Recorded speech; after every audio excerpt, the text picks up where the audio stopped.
Écoutez, vous savez que récemment, notre ville a été affectée par des inondations.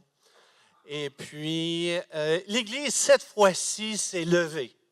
Et puis, j'aimerais vous présenter deux autres partenaires qui vont vous expliquer un petit peu, parce que certainement vous en avez entendu parler, du réseau, R-E-S-O. Alors, sans plus tarder, je vais vous présenter le pasteur de l'Église Le Chemin. Bonjour Jean-Pierre. Salut Luc. Et aussi Samaritan Purse, pour certains, peut-être que vous ne connaissez pas cet organisme. C'est un organisme international de l'association Billy Graham, mais qui s'occupe vraiment là, de ceux, là, comme on a eu ici à Gatineau, qui sont soit en détresse là, face à leur demeure, etc. Alors, j'ai avec moi Andy de Samaritan Purse. Thank you very much and good morning. Jean-Pierre, explique-nous un petit peu qu'est-ce que c'est que réseau, combien d'églises et quel genre de personnes qu'on a pu toucher? Ça me fait plaisir de vous partager ça. Juste avant, je vais prendre 30 secondes pour remercier votre Église. Parce que plusieurs ne le savent pas, mais à tous les matins, pendant ces journées-là, on se réunissait ici à 9 h. Et puis, il y a Maud qui nous faisait de l'excellent café. Et puis, on se réunissait ici avec toute l'équipe pour aller sur les chantiers, travailler pour aider les personnes sinistrées.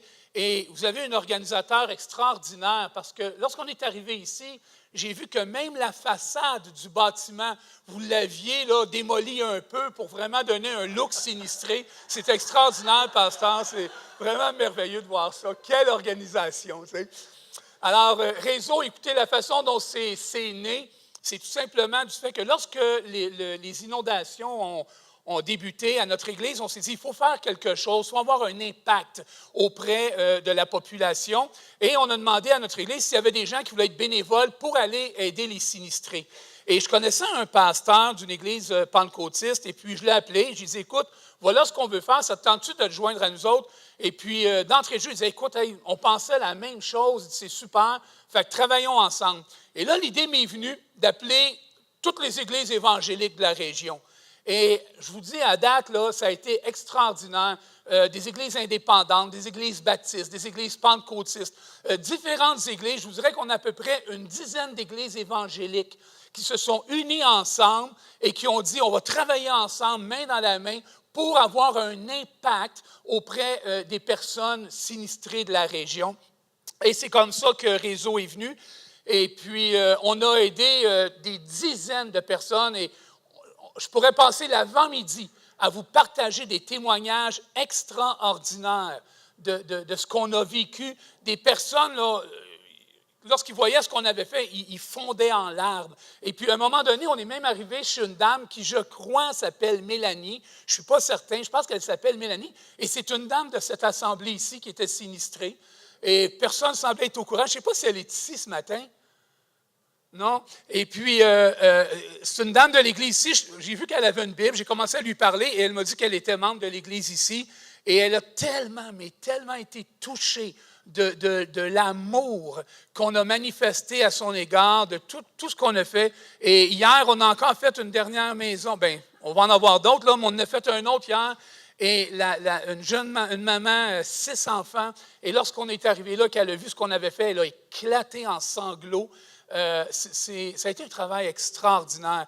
Et la bonne nouvelle dans tout ça, c'est que j'en ai parlé avec Luc, avec Alex ici, avec les autres pasteurs de la région, et on s'est dit, il ne faut pas que Réseau arrête. Je ne sais pas ce que vous en pensez, mais on s'est dit, il faut que ça puisse continuer. Dans ce sens que vous autres dans l'Église ici, si à un moment donné, vous avez un voisin, une voisine qui passe au feu, pourquoi est-ce que les Églises ne se mettraient pas ensemble et dire, hey, on va aider cette personne-là? Moi, c'est ce que j'aime appeler de l'évangélisation. Hein? C'est de l'évangélisation. On apporte l'Évangile par nos actions, par nos gestes, par notre amour. Et puis on se dit, mais pourquoi est-ce qu'on n'aiderait pas cette famille-là à se sortir de cette difficulté? Tu as un voisin, tu as une voisine qui vient de perdre un enfant. Pourquoi est-ce que l'Église ne les aiderait pas? Ta voisine a perdu son mari. Pourquoi est-ce qu'on ne se relayerait pas une couple d'hommes ensemble, puis quand il neige, on va déblayer son entrée, on va couper sa pelouse, on lui donne un coup de main pendant un certain nombre de mois, on amène une différence dans sa vie. Et je pense que c'est une opportunité extraordinaire qu'on a de pouvoir faire ça. Alors, si vous avez été bénévole avec nous, on aimerait ça vous reconnaître et puis on va vous demander de vous lever parce que je pense que votre participation a été extraordinaire. Alors, tous ceux qui ont soit été bénévoles ou récipiendaires de cette bénédiction, levez-vous, même si vous avez participé aux journées que la Ville avait. Merci beaucoup pour votre aide, c'était fantastique. Et puis, il y a les signes du réveil qui viennent en Outaouais. Et puis, et que je suis donc content. Et puis, merci Seigneur. À la prochaine.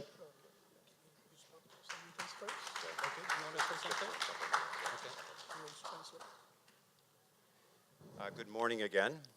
Alors, bon matin. I just wanted to say, as a member of Samaritan's Purse, we're so thankful for two things. And the first is, OK, alors, comme membre de Samaritan Purse, j'aimerais vous partager deux choses. is our Lord Jesus Christ and how much he changes lives, he saves people, he's interested in people, he's interested in our lives. Alors, la première chose, c'est on va remercier le Seigneur Jésus parce que c'est le premier à qui on devrait adresser nos remerciements. Il nous a sauvés. And the second thing Et la deuxième chose, is that pastors and churches allow us to join them in the work in their communities. et la deuxième chose, c'est qu'on apprécie le fait que plusieurs églises nous permettent de nous impliquer dans leur milieu. We have a big old tractor trailer over in the Metropolitan Bible Church yard, On a un gros tracteur dans une des églises en Ontario and it's full of every tool you could think of. et c'est rempli de toutes sortes de choses, But it's no good without volunteers. mais c'est vain si on n'a pas des bénévoles comme vous pour les assister et prendre ce matériel-là et puis pour aller vers les autres. So we just thank you so much for this church that we're able to join with you and do the work in your communities. Et on apprécie vraiment le fait que cette Église, parmi les autres, on a pu utiliser vos bénévoles, vos membres, et puis ça a été une très grande bénédiction pour nous. And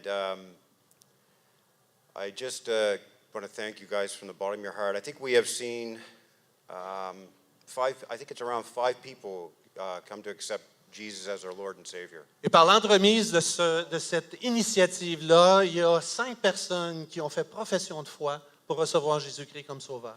So when we pull out with our truck and our few people that came, Alors, lorsqu'on arrive avec nos camions, toutes nos choses, et puis qu'on se rend disponible à servir, it is this community that has responded to their community, and we can hope you forget about Samaritan's Purse and join in and continue in your community. And again, we just thank God so much for you.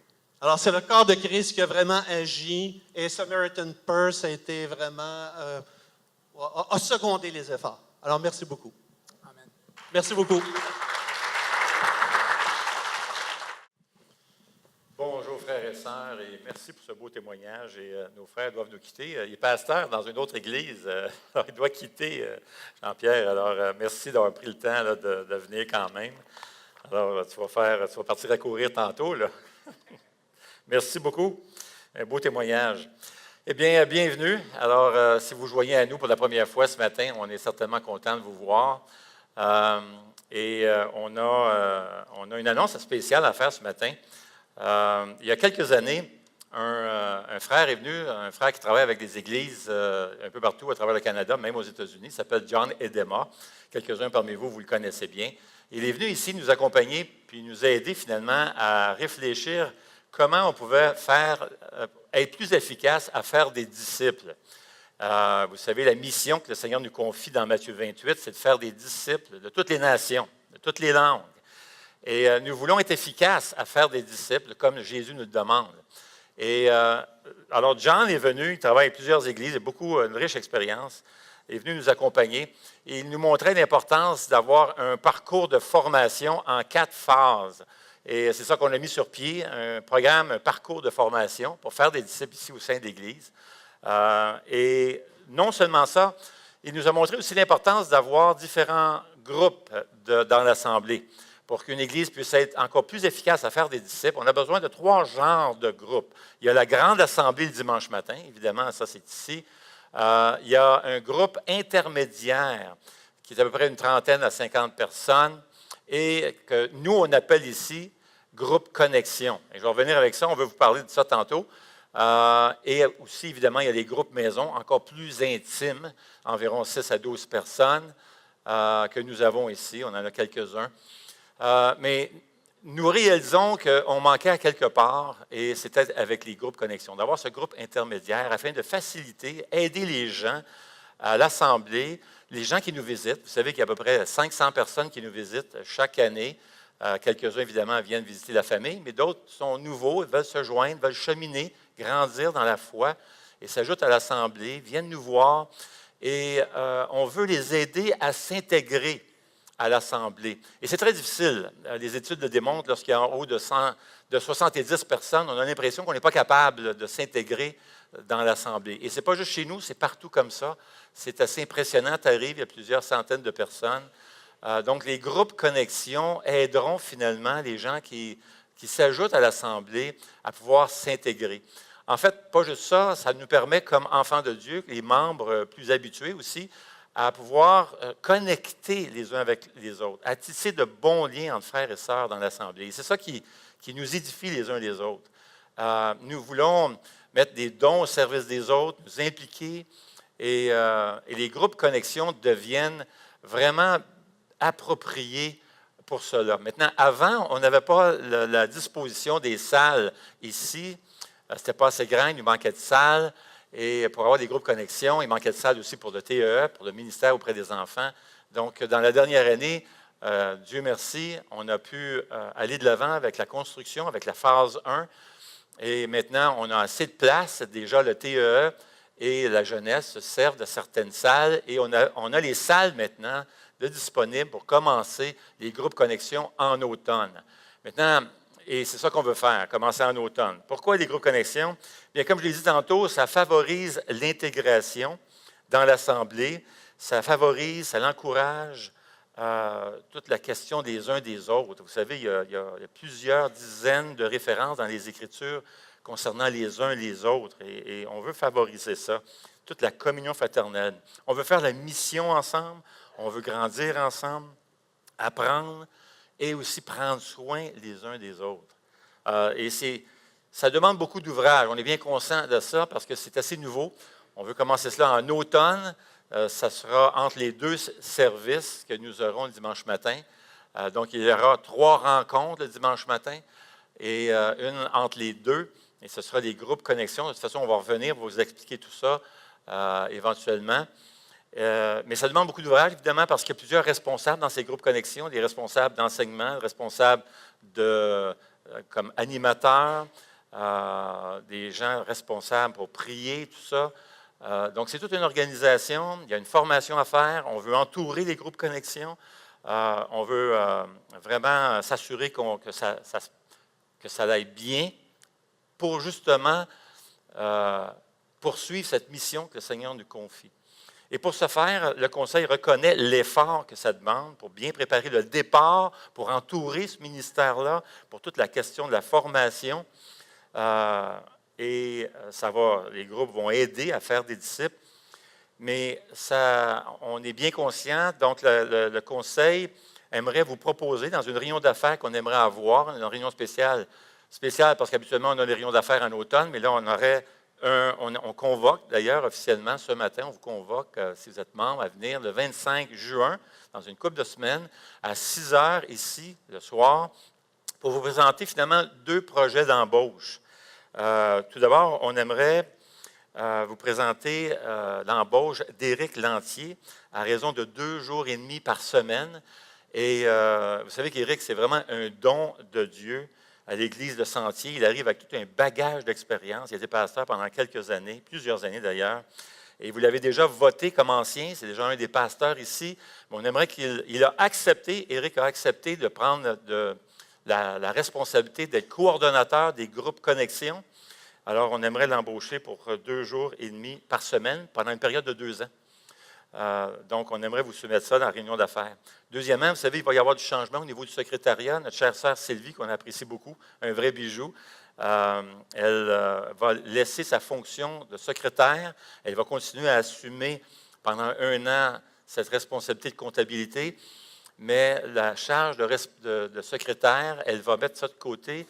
Et notre chère sœur Amélie Camteau a accepté de prendre cette responsabilité-là. Donc, on aimerait vous présenter cette proposition également. Donc, 2 propositions, d'embaucher Amélie comme secrétaire de l'Assemblée et aussi Éric Lantier à raison de 2 jours et demi par semaine pour un terme de 2 ans.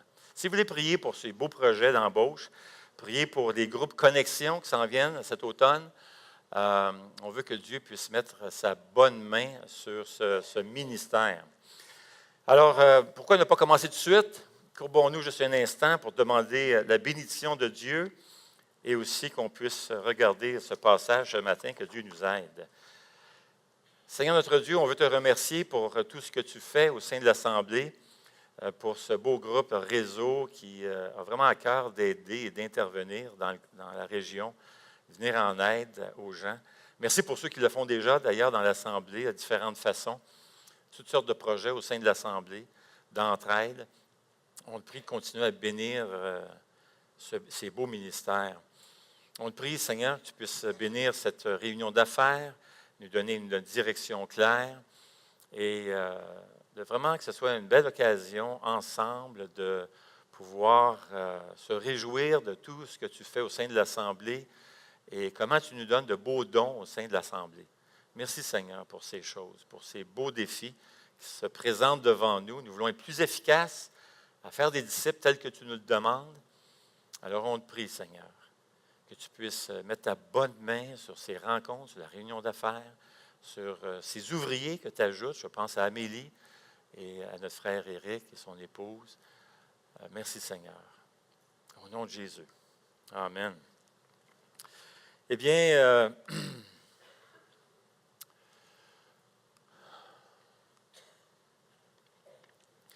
la semaine dernière, Dominique nous a amené dans tout un passage tout à fait extraordinaire. Ça nous parlait encore une fois de toute notre nouvelle identité maintenant que nous sommes dans le Seigneur Jésus-Christ. Dans ce magnifique passage dans 1 Pierre, chapitre 2, versets 4 à 10, où on décrit finalement ce que nous sommes maintenant en Jésus. Et on a vu ça avec notre frère. Et c'était doublement important, surtout pour les premiers chrétiens, alors que, et bien des chrétiens dans le monde maintenant qui connaissent aussi la persécution, parce que les premiers chrétiens, vous savez, c'était vraiment pas facile pour eux d'être un enfant de Dieu. L'Empire romain, de plus en plus, mettait de la pression sur les chrétiens. C'est devenu même plus tard illégal carrément, le christianisme. Mais il y avait des pochettes ici et là de gens qui persécutaient les chrétiens et c'était très difficile. Donc, ils ont vraiment apprécié cette lettre de Pierre. Dieu a inspiré Pierre à écrire cette lettre afin de redonner de l'espoir, à nous montrer aussi à tous ceux qui souffrent, parce qu'on souffre, ça peut être la souffrance, on va tous connaître la souffrance un jour ou l'autre, si ce n'est pas par la persécution. Ici, en Amérique du Nord, on connaît moins la persécution que dans d'autres pays à travers le monde, mais on connaît la souffrance de différentes façons, que ce soit dans un mariage brisé, soit par nos enfants aussi, qui passent des temps houleux, difficiles. Ça peut être aussi de la santé. Alors, la lettre de Pierre est vraiment à propos, très appropriée, et nous avons besoin de nous pencher sur la lettre de Pierre, si ce n'est même que de nous préparer afin d'avoir les munitions, nous outiller, lorsque nous-mêmes, un jour, peut-être, si tout va bien aujourd'hui, nous préparer à faire face à ces moments qui sont difficiles. Vous savez, qu'est-ce qu'on a besoin lorsqu'on passe par des moments difficiles et qu'est-ce que les premiers chrétiens avaient vraiment besoin lorsqu'ils passaient par ce temps de persécution? Ils avaient besoin d'espoir. Et on a un bel exemple avec l'apôtre Jean. C'est fascinant ce que Jean a vécu, tout à fait extraordinaire. Et il a vécu cette révélation de Dieu, mais en plus, Dieu lui demande d'écrire cette révélation pour que nous puissions la voir avec nous. Et c'est le livre d'Apocalypse. Parce que Jean connaissait la persécution. Il était dedans. D'ailleurs, tous les autres apôtres ont été tués, martyrs. Donc, c'était vraiment pas évident d'être chrétien, et surtout pas d'être un leader de l'Évangile qui implantait des églises ici et là. Mais Jean a eu une sentence différente. Il a été placé en exil, loin de chez lui, sur une île qui s'appelle l'île Patmos. Et lui-même va partager qu'il est persécuté à cause de l'Évangile, au nom de l'Évangile. En d'autres mots, il vit ce que plusieurs vivaient à l'époque à cause de l'Évangile. Vous savez, on a même tué Jésus.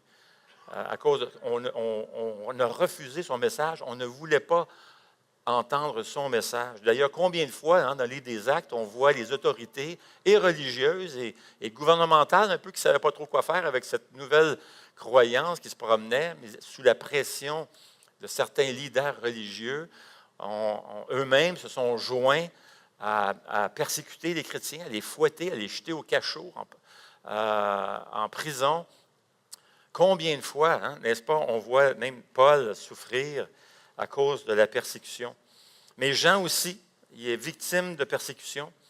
Et nous allons tourner ensemble dans un livre qui est énigmatique, pour le moins la façon la plus simple de le dire, le livre de l'Apocalypse, si vous voulez.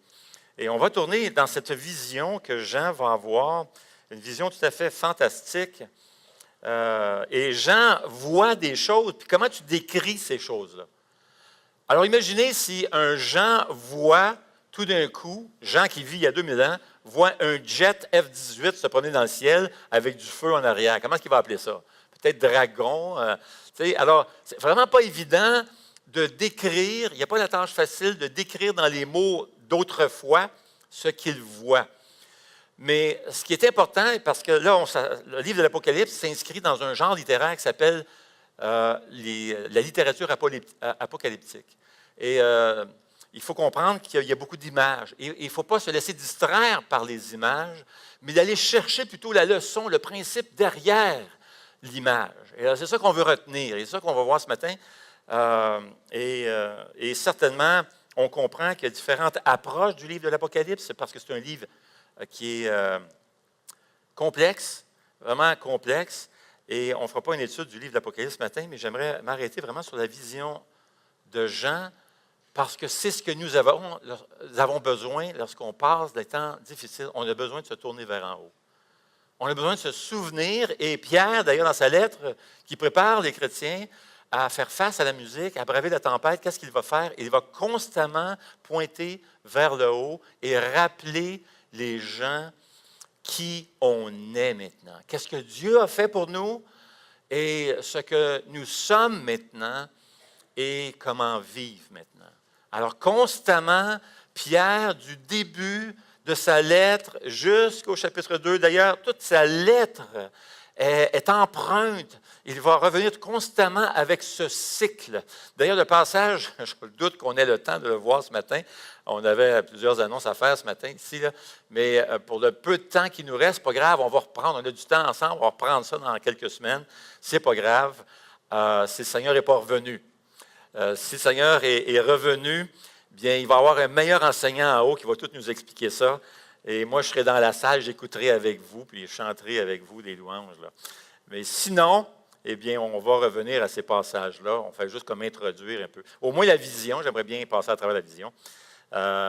Mais Pierre va constamment faire ça. Dire, regarde qui tu es. Et dans le fond, le message de Pierre qu'on a vu avec ce beau message de Dominique la semaine dernière, magnifique passage. Et depuis le début de la lettre de Pierre, ce que Pierre essaie de nous dire, écoutez, ce n'est pas la fin. Je sais, ça a l'air dur en ce moment, et c'est dur de vivre cette persécution, ces moments très difficiles. C'est tendu, c'est dur. Il y en a même qui meurent, qui perdent tout leur bien parce que vous avez placé votre foi en Jésus. Mais je veux que vous sachiez, je veux vous faire voir, et c'est ça le but de la lettre d'Apocalypse, je veux te montrer que ton équipe gagne. Amen? Oui. Ton équipe gagne. Ce que tu vis en ce moment, cette période difficile, c'est juste temporaire. On est des étrangers ici, là. C'est temporaire. Il y a quelque chose de glorieux. Il y a un trône plus grand, plus haut. Et pour les premiers chrétiens, c'était important qu'elle réalise qu'il y a un trône plus haut que César. Et il y a quelque chose de plus gros, là. Et Jean a ce privilège de pouvoir avoir cette vision. Alors, tournez avec moi dans l'Apocalypse chapitre 4, qui dit ceci. Apocalypse chapitre 4, c'est le dernier livre de la Bible. Vous ne pouvez pas vous tromper. Même si c'est la première fois que vous ouvrez la Bible, vous ne pouvez pas vous tromper. D'accord? C'est le dernier livre. C'est pas compliqué. Allez jusqu'à la fin. Après ça, tranquillement reculer jusqu'au chapitre 4. D'accord? Apocalypse chapitre 4. Et dans l'Apocalypse chapitre 4, nous avons une vision du trône de Dieu. D'accord?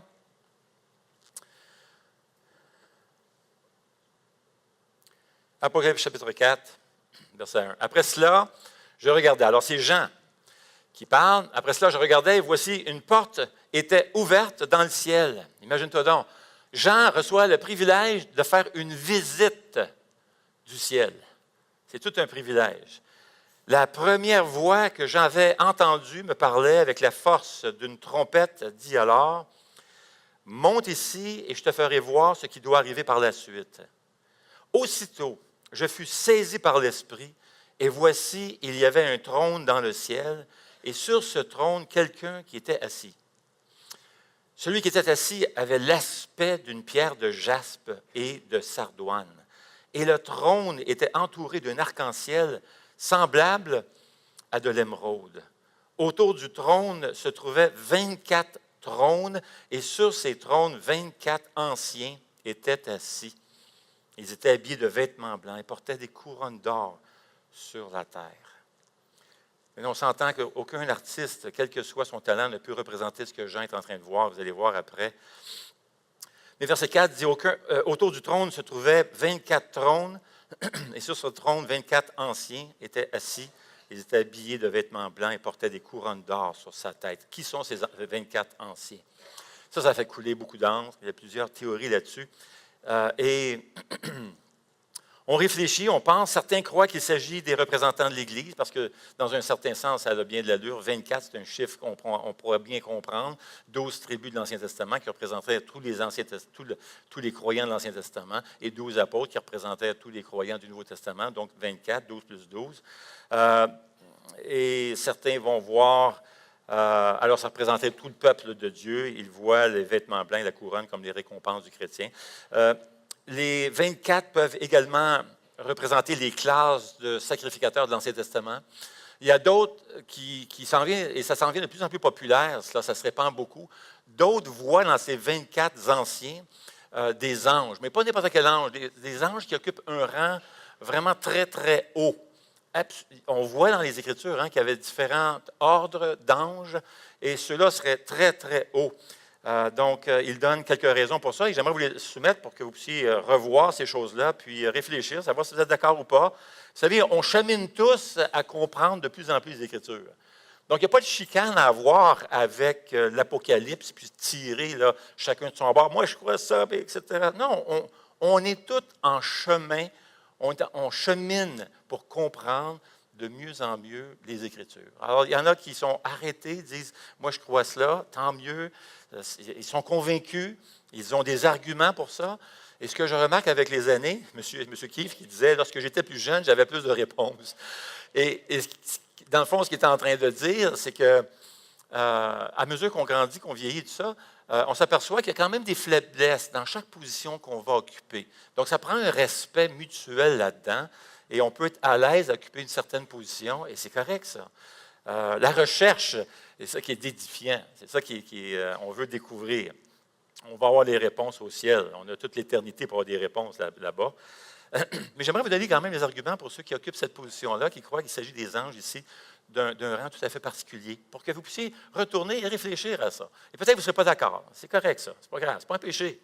On chemine. Alors, premièrement, ceux qui croient à cela, les anges font souvent partie de la littérature apocalyptique. C'est très approprié pour cette littérature-là. 2, c'est souvent la fonction des anges que d'interpréter les visions des prophètes et des êtres humains. Et c'est ce que ces 24 vieillards vont faire avec Jean dans le chapitre qui va suivre.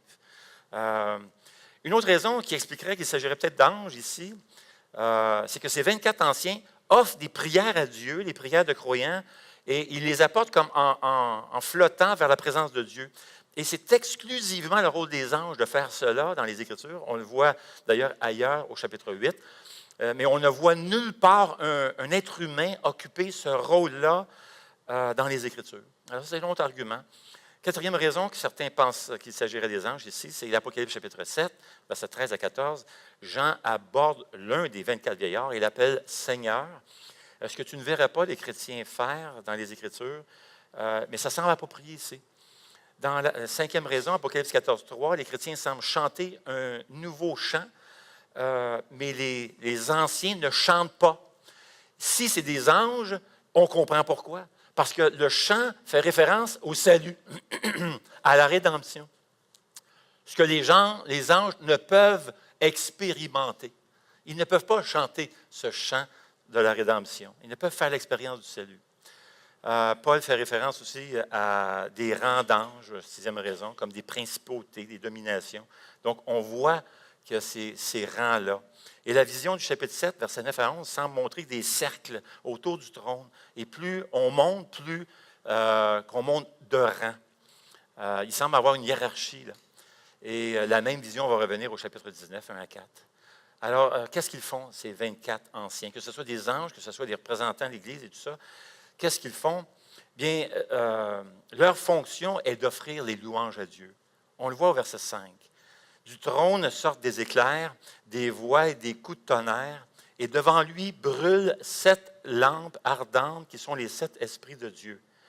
Devant le trône, verset 6, il y a aussi comme une mer d'eau qui a la transparence du cristal. Au milieu et autour du trône se tiennent 4 êtres vivants couverts d'yeux devant et derrière. Alors, ces 4 êtres vivants sont les anges qui occupent un rang encore plus haut, plus supérieur. Le verset 7 continue, il dit, le premier être vivant ressemble à un lion, le deuxième à un taureau, le troisième a le visage d'un homme et le quatrième ressemble à un aigle en plein vol. Imaginez un artiste essayer de dessiner ça. C'est mon ami, c'est comme... Mais comme je vous disais, il faut regarder le message derrière l'image et ne pas se laisser distraire par l'image. Le lion, ici le premier visage, le lion représentait dans l'Antiquité la tête de tous les animaux. C'est le roi des animaux. Et c'est une façon de décrire le trône, le gouvernement de Dieu. Et ce que ça laisse entendre ici, c'est que ça signifie que le trône de Dieu est royal. Deuxième visage ressemble à un taureau et cela représente la force. Donc, le trône de Dieu est fort et il est puissant. Donc, il est royal, il est fort, il est puissant. Troisième visage est celui d'un homme et cela fait référence à l'intelligence. Donc, le trône de Dieu, le gouvernement céleste est intelligent. Il est royal, puissant, intelligent. Quatrième ressemble à un aigle, ce qui donne à penser à l'agilité et la vitesse à faire la volonté de Dieu. Donc, mettez ça ensemble. Le trône de Dieu, l'administration de Dieu est royale, intelligent, puissant et rapide et agile à exécuter les commandements de Dieu. Mon ami, c'est tout un gouvernement, cela. Un gouvernement parfait. Ça, c'est la vision. Verset 8 continue, ça dit, les 4 êtres vivants ont chacun 6 ailes et sont couverts d'yeux tout autour et à l'intérieur. Ces ailes, évidemment, hein, on pense tout de suite à Ésaïe. Ésaïe 6, ils ont 6 ailes, et comme on le voit dans Ésaïe, ils ont 2 ailes pour voler, rapide, pour exécuter les commandements de Dieu, 2 pour se couvrir leur partie inférieure, ce qui représentait dans l'Antiquité, en passant, un signe de modestie, et 2 autres ailes pour couvrir leurs yeux, afin de ne pas regarder Dieu directement et mourir. Parce que les Écritures sont bien claires, on ne peut pas regarder Dieu comme ça sans mourir. C'est une image qui nous vient du livre d'Ézéchiel. Et pourquoi les yeux tout autour? C'est une image qui nous rappelle que le trône de Dieu voit tout, omniscient. Alors le trône de Dieu est sage, il voit tout passer. Le trône de Dieu est royal, intelligent, puissant et il transforme. Il est rapide à accomplir la volonté de Dieu. Il voit tout. Et le texte continue en disant, il ne cesse de dire jour et nuit, Saint, Saint, Saint est le Seigneur Dieu, le Tout-Puissant, celui qui était et qui vient. Verset 9, chaque fois que les êtres vivants donne gloire, honneur et reconnaissance à celui qui est assis sur le trône, à celui qui vit au siècle des siècles. Verset 10. Les 24 anciens se prosternent devant celui qui est assis sur le trône, adorent celui qui vit au siècle des siècles et déposent leur couronne devant le trône en disant, tu es digne, notre Seigneur et notre Dieu, toi le Saint, de recevoir la gloire, l'honneur et la puissance, car tu as créé toutes choses. Et c'est par ta volonté qu'elles ont été créées et qu'elles existent. Et cette vision de Dieu va se poursuivre avec une autre vision tout à fait extraordinaire qui commence au chapitre 5. Donc, suivez-moi si vous êtes encore là, si vous n'êtes pas arrêté à quelque part sur une des images, là, puis vous êtes en train encore vous imaginer ce que ça peut avoir l'air. Alors, revenez avec moi ici, le chapitre 5, Apocalypse, et la vision continue. Lisons les 4 premiers versets. Puis, je vis, ces gens qui continuent, je vis dans la main droite de celui qui était assis sur le trône, un livre écrit à l'intérieur et à l'extérieur, fermé grâce à 7 sceaux. Je vis aussi un ange puissant proclamer d'une voix forte, « Qui est digne d'ouvrir le livre et d'en briser les sceaux? » Mais personne, ni dans le ciel, ni sur la terre, ni sous la terre, ne pouvait ouvrir le livre, ni le regarder. Alors Jean dit au verset 4, « Je pleurais beaucoup parce que personne n'avait été trouvé digne d'ouvrir le livre et de le regarder. » Maintenant, voici Dieu, voici la scène. Dieu a un manuscrit, vous savez, un rouleau dans ses mains, et il est scellé de 7 sceaux. Maintenant, pourquoi? On voit aussi un détail qui c'est écrit à l'intérieur et à l'extérieur. Ce qu'on ne voyait pas souvent, il n'y avait que 2 occasions, 2 raisons pour lesquelles on pouvait écrire à l'intérieur et à l'extérieur. Ce n'était pas très évident d'écrire à l'extérieur du manuscrit. Vous savez, le manuscrit était fait avec toutes sortes avec une genre de plante et tout ça. Et ce n'était pas évident à l'extérieur. On gardait la surface douce à l'intérieur. Donc, on n'écrivait pas vraiment à l'extérieur. La seule raison pourquoi, il y en avait 2, pourquoi on aurait écrit intérieur et extérieur. Et un, c'est si on était pauvre, parce que ça coûtait très cher, les manuscrits. Donc, si on était pauvre, on écrivait le plus possible sur le même rouleau. Mais Dieu n'est pas pauvre. Donc, il y avait une deuxième raison pourquoi aussi qu'on écrivait à l'intérieur et à l'extérieur, c'est qu'il y avait tellement de choses à dire. On ne voulait pas écrire, et c'était important, c'était royal. On ne voulait pas que ça soit écrit en 2 rouleaux, que ça se disperse et tout ça. Donc, lorsqu'il y avait un écrit très important, majeur, on écrivait ça sur le même rouleau. Ce qu'on découvre, c'est que ce rouleau-là est attaché, c'est ce qu'on faisait, n'est-ce pas? On prenait un rouleau, on roulait un manuscrit, c'était très long. Des fois, ça pouvait mesurer 35 pieds. Et on roulait, on l'attachait. Et lorsqu'on était pauvre, on avait juste un sceau. C'était l'équivalent de notre signature aujourd'hui. Vous savez, tu laisses, on voit ça, hein, des fois des films, tu laisses un peu le Moyen-Âge, là, c'est le cire et tout ça. Puis, ça existe même encore aujourd'hui, ils font ça en cadeau des fois, pour des cadeaux. Puis tu mets un sceau. Ça, c'était la signature à l'époque. C'était comme ça qu'on officialisait un document. Maintenant, si tu étais riche, tu avais plus qu'un sceau. D'ailleurs, c'est intéressant de voir ici qu'il y a 7 sceaux à l'intérieur, qui nous parle, qui nous fait penser vraiment à l'amplitude, la richesse de Dieu. C'est intéressant parce que Vespasien écrit son testament, et on a découvert que son testament avait été écrit et il avait été scellé par 7 sceaux. C'était un gouverneur, c'était un empereur. Et c'est ce qu'on voyait à l'époque de l'Antiquité. C'était très commun à l'époque. Mais voilà ce que nous voyons ici, c'est que ça parle de quoi? Ce qu'on va apprendre plus tard, c'est que ce manuscrit, ce rouleau, c'est quoi? C'est toute la révélation de Dieu sur le salut et sur le jugement de l'univers. Et ce qu'il faut savoir dans l'Antiquité, c'est que même si tu avais un document qui avait été écrit par un roi, il ne devenait pas en force, il n'était pas applicable jusqu'à ce qu'on rompt le sceau. Donc, vous pouvez imaginer Jean ici qui voit toute cette volonté de Dieu pour le salut, la rédemption, pour notre salut et aussi pour le jugement de l'univers qui est scellé dans ce rouleau. Et parce que personne n'est digne à rompre le sceau, toute cette volonté du salut et du jugement reste fermée et ne peut s'exécuter. Parce que pour qu'un document, l'époque, devienne comme efficace, qu'il puisse s'exécuter, il doit être rompu. D'où cette parole, tout d'un coup, que nous voyons au verset 5. « Alors l'un des anciens me dit, ne pleure pas, car le lion de la tribu de Juda, le rejeton de la racine de David, a vaincu pour ouvrir le livre et les 7 sceaux. Ça parle de qui, ça? Hey, Jésus-Christ. On voit qu'il y a eu un combat, parce qu'il a vaincu, ça parle de victoire, il y a eu un gros combat. Alors il est dit ici, ne pleure pas, Jean, car le lion de la tribu de Juda, le rejeton de la racine de David, a vaincu pour ouvrir le livre des 7 sceaux. Maintenant, verset 11, on va sauter au verset 11, ça dit, je regardais et j'entendais la voix de nombreux anges rassemblés autour du trône, des êtres vivants et des anciens. Ils étaient des myriades et des myriades et des milliers de milliers. C'est Lee Anderson qui estimait que ça représentait probablement 100 millions. Donc 100 millions d'anges qui sont là, qui donnent gloire à Dieu. Et il disait au verset 12, une voix forte, « L'agneau qui a été offert en sacrifice est digne de recevoir la puissance, la richesse, la sagesse, la force, l'honneur, la gloire et la louange. » Ça parle de Jésus ici. Toutes les créatures qui sont dans le ciel, sur la terre, sur la mer et tous les êtres qui s'y trouvent, je les entendais s'écrier à leur voix forte à celui qui est assis sur le trône et à l'agneau soit la louange, l'honneur, la gloire et la domination au siècle des siècles. Verset 14, les 4 êtres vivants répondaient « Amen ». Et les anciens se prosternèrent et adorèrent. Bon sang, imaginez-vous, lorsque vous commencez à prier chez vous, là, c'est devant ce trône-là que vous commencez à prier. Vous entrez là.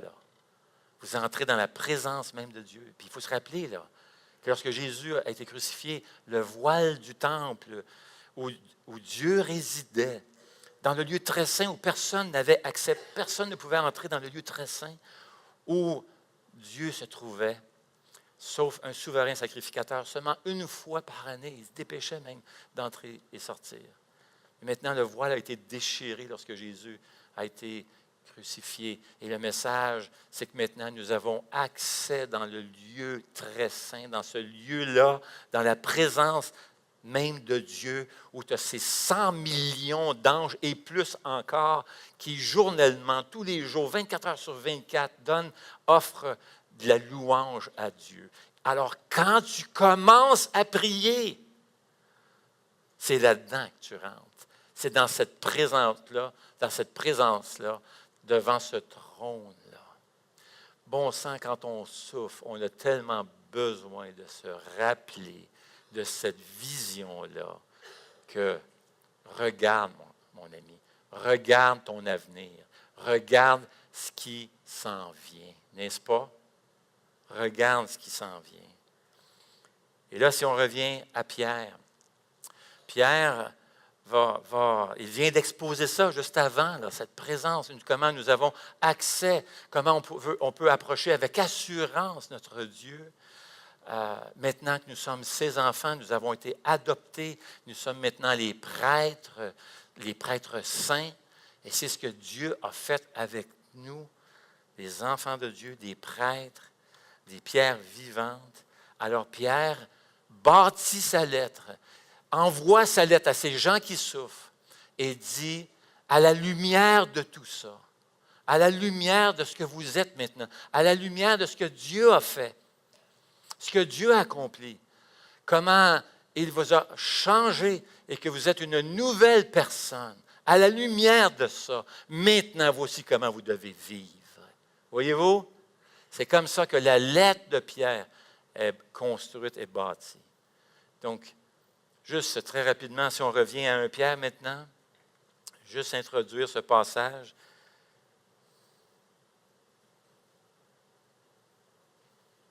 1 Pierre, chapitre 2, verset 11, dit « Bien-aimés, je vous encourage en tant que résident temporaire. » Voyez-vous? Voyez-vous ce que ça dit? Voyez-vous ce que, là où Pierre nous amène?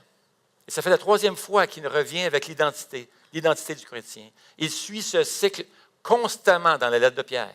Il va toujours revenir à ton identité, qui tu es maintenant. Et ce qu'il est en train de dire, c'est que nous sommes des étrangers. On est ici, c'est temporaire. Pense à ton éternité. Alors il dit, bien-aimé, je vous encourage en tant que résident temporaire. Il a déjà dit ça. D'ailleurs, même quand il commençait sa lettre, il dit, vous êtes des étrangers sur la terre, à vous abstenir des désirs de votre nature propre, qui font la guerre à l'âme. Ayez une bonne conduite au milieu des non-croyants, afin que là même où ils vous calomnient comme si vous faisiez le mal, ils remarquent votre belle manière d'agir et rendent gloire à Dieu le jour où il interviendra. On n'aura pas le temps de voir tous les détails ici, mais juste simplement pour dire ceci, c'est qu'il y a 2 défis que nous aurons qui vont nous empêcher de connaître la victoire, de braver la tempête dans la victoire. Et Pierre nous donne la solution à cela. Deux sources de problèmes auxquels on va être confrontés, vous et moi. Vous savez, c'est quoi, premièrement? C'est nous autres.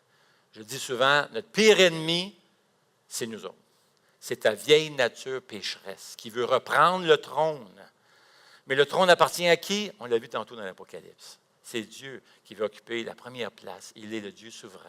Mais à partir du moment où tu viens au Seigneur Jésus, tu viens de te placer sous la souveraineté de Dieu. Tu viens lui céder le contrôle de ta vie parce que tu as compris que c'est lui qui t'a créé. Tu lui dois la louange, l'adoration. Tu veux donner ta vie pour ce Dieu-là, pour lui donner la gloire, pour l'honorer. Mais vois-tu, ta vieille nature va mener une guerre contre ton âme.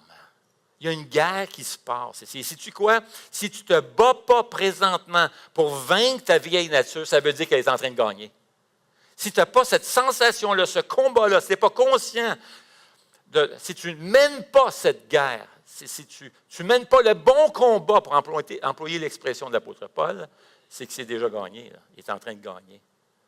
Parce que ce que Pierre laisse entendre, c'est que cette guerre-là doit être menée à tous les jours de ta vie. C'est continuel, cette affaire-là. Demain matin, quand tu vas rentrer au bureau, laisse-moi te dire une affaire. Là. Ça ne prendra pas de temps d'avoir une jambette. Puis ta vieille nature va vouloir prendre le dessus, se défendre et tout ça, puis peut-être qu'on va t'accuser injustement et tout ça. Et là, il y a quelque chose. Ta vieille nature veut refaire surface. Il veut se rasseoir sur le trône et être le premier. Pierre dit, c'est un combat. Sois conscient de ça. Ça va être un combat à tous les jours. De replacer ta vieille nature à sa place. De ne pas te laisser aller dans le péché, mais de marcher parce que tu es un prêtre saint. Alors marche dans la sainteté. Tu as tout ce qu'il faut maintenant. Tu as été racheté. Le Saint-Esprit est en toi pour t'accorder cette victoire dans ce combat-là. Et c'est un combat que tu dois mener tous les jours. Il n'y a pas de vacances. Même quand tu es en vacances. Tu peux être sur le bord de la mer, à Cancun. Et la vieille nature est là, puis ça ne prend pas le temps. Un peu distrait, tout ça, puis là, tranquillement. Et puis, y a-t-il des affaires aujourd'hui pour nous distraire? Et on vit dans le monde du divertissement. Il y a des gens qui sont payés des millions et des millions, puis ils font des milliards à nous distraire. Alors, c'est un combat qui est très difficile. Alors, on a besoin de mener le bon combat. Amen? Tous les jours. Il y a un deuxième problème aussi, Pierre vous fait soulever. C'est ce qu'il dit ici. Verset 12. Ayant une bonne conduite au milieu des non-croyants, afin que là, même où vous calomnient, comme si vous faisiez le mal, ils remarquent votre bonne manière d'agir et rendent gloire à Dieu le jour où il interviendra. Vous savez quoi? Le christianisme aura toujours une mauvaise réputation. On ne s'en sort pas, ça 2000 ans que c'est comme ça. Il y a eu des petites vacances ici et là, mais honnêtement, un jour, Jésus est avec ses disciples, dans ce dernier repas avec ses disciples. Qu'est-ce qu'il dit? Il dit dans Jean 15, il dit, « Si le monde vous déteste, sachez qu'il m'a détesté avant vous. » Si vous étiez du monde, dit Jésus à ses disciples, parce qu'il veut les préparer, le monde vous aimerait, car vous seriez à lui. Mais ce n'est pas le cas. Les gens n'aiment pas se faire dire qu'ils sont pécheurs. Les gens n'aiment pas se faire dire qu'il n'y a qu'un seul chemin, Jésus-Christ. Les gens n'aiment pas entendre dire que le seul moyen pour aller au ciel, c'est par Jésus. Alors comment on va gagner? Comment Comment on va gagner ça, cette bataille-là? C'est en faisant le bien, en ayant une bonne conduite, en bénissant ceux qui sont autour de nous. Et Pierre continue en disant, en se respectant, etc., respecter le roi, faire du bien. Nous, on n'a pas le roi, mais les ministres et tout ça. En d'autres mots, faire du bien à notre culture, essayer d'améliorer la culture. Et même ceux qui nous persécutent, qui nous font du mal. On veut faire du bien, même à ceux qui nous font du mal.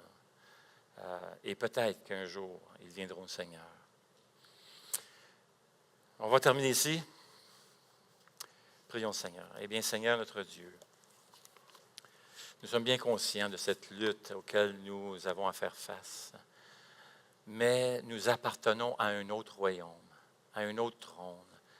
Et nous voulons, Seigneur, par nos vies, notre obéissance, nous voulons t'honorer en menant le bon combat contre notre propre nature pécheresse et aussi à faire du bien autour de nous. Nous voulons être un bon témoignage. Nous voulons aimer les gens autour de nous, Seigneur. Et peut-être qu'un jour, ils seront attirés à toi par la puissance de l'Évangile. Sois glorifié, Seigneur. Au nom de Jésus. Amen.